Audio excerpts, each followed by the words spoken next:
Okay. Well, I think I'm gonna just organize the personal story as the last.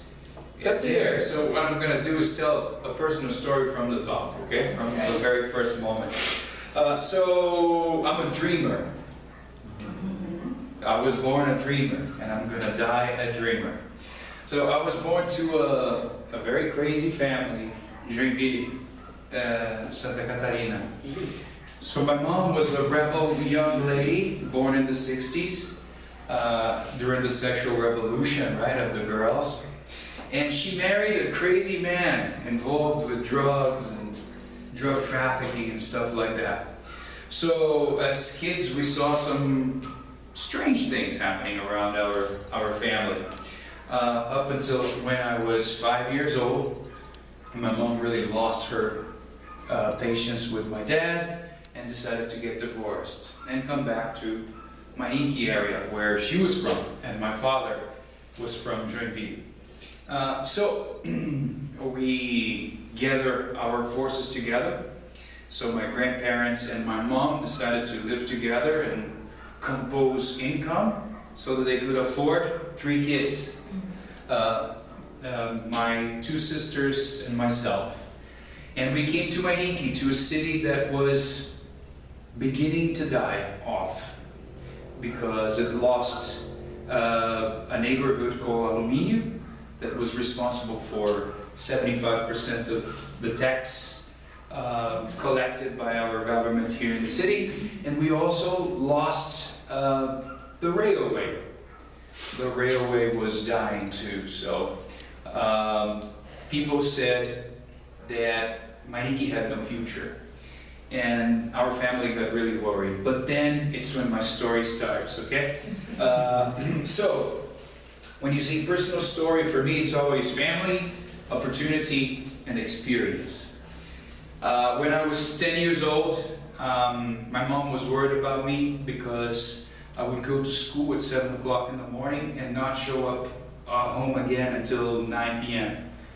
because I was also, just like my son, hyperactive and involved with my friends in plans, like playing soccer, playing with sliding cars in the streets, burying cars, in the streets. And I got busy. And when I looked at the time, it was already 9 p.m. and I went back home. So my mom and my grandparents got worried, and they were blessed by a program called Guarda-Menino. So my mom said, Junior, I work for a company, Agrostop, and they're going to open a few positions for Guarda-Meninos. And you're 10 years old, you can participate. What's going to happen is that you're going to work as an apprentice, as a learner, for 4 hours a day, and you receive half a minimum wage for that. And I said, Mom, what about my soccer playing and my basketball playing? And she said, yes, you can still play, in the evening or weekends, but this way you'll be able to buy the video game you want, to have the ball that you want. You say that you have to wait for your friends to do things that you want to do. If you take this opportunity, you'll be able to do the things your way. I said, well, you got a point there. And so I said yes to the project, and this really was a turning point, the first big turning point in my life, because it was a serious program with some educators involved, so they knew what they were doing. Some teachers that work with us here, Giovanni, you guys don't know him, but if I say the name, maybe some people here will know him. Giovanni Hugler and Valdeci, already deceased, unfortunately. But so, we were there, and we were rotating different departments, and I fell in love for maintenance. I fell in love with that department. I don't know why.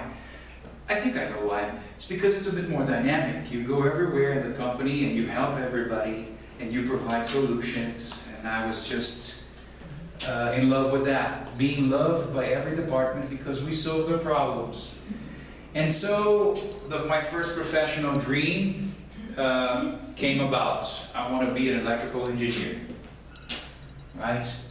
But at the same time, just making a long story short, Estatuto da Criança e do Adolescente was put into place, and the company had to discontinue the program. But we had already shared all our dreams and plans, and they said, Junior, let's do this. You are 14, so when you're 16, you can come back here for a part-time job, according to Estatuto da Criança e do Adolescente. So why don't you take the test of Senai in Sorocaba, study electrical maintenance there, and in 2 years when you graduate, you come back with a title. And then we'll help you get a college degree too. I said, oh, that sounds like a great plan, but I need to get into the school, right? I need to take the test. And it worked. I took the test and I got in. But then my life changed again. There was another turning point. Because, to be honest, I couldn't get school very much. School didn't let me dream. My dreams were outside school up until then, because I couldn't see really the purpose, or I couldn't really connect with the teachers very much. It seemed to me they didn't have plans for me. It was just an hour of class, something they knew more than me, but I didn't know how that applied to me and to my life. When I got to Senai, things changed, because it's technical school. It has a completely different drive, right? So you have the elements of study, and you had some ingredients of that class, and the final project. So in 2 hours, you get to this point, and you have a final product of a class. And I fell in love with that again. I said, this is a school. I get to class, I know what's going to happen. When I really learn this, I'll be able to produce this thing here. So I said, I think this is what I like. And I said, wow, maybe I want to be an electrical engineer. This is what I have to do. But when I was in my last year there, an organization called American Field Service came to a teachers' parents meeting, and they said, this Senai unit was selected for a full scholarship for an exchange program. We don't know the country yet, but if you are in this age range, if you have this kind of grades, and if you have been part of these projects here with Senai, you can enroll. So then 100 of the 2,000 students were a fit for the program, and we started a 6-month process. And September 1993, I got to know that I got the scholarship. So what happened to going back to the company? A different direction, right? And I didn't know Norway. I didn't know anything about the country. But there I went in July 1994. And again, school was very different. School was for dreamers. The first question they ask you, what do you want to do with your life? So that will shape your program here. And my family there, my host family, they had like a vital role in it. We have to teach English to this kid. Norwegian's not going to help him. So let's send him to a different school. He likes sports, he likes to travel, and he needs to learn English. This is the school for him. All of these things happen there. So, after all this experience, I decided that I had to bring this concept of school to Brazil. I didn't know I was going to be a teacher, but I had to bring this spirit to Brazil, this vision, the function of the family, the function of the school, and their way of seeing it. And yes, so just to cut it short now, you said accomplishments. I think my biggest accomplishment is my family. Second one is my education, given the obstacles. And the third one is a career. And plans and goals.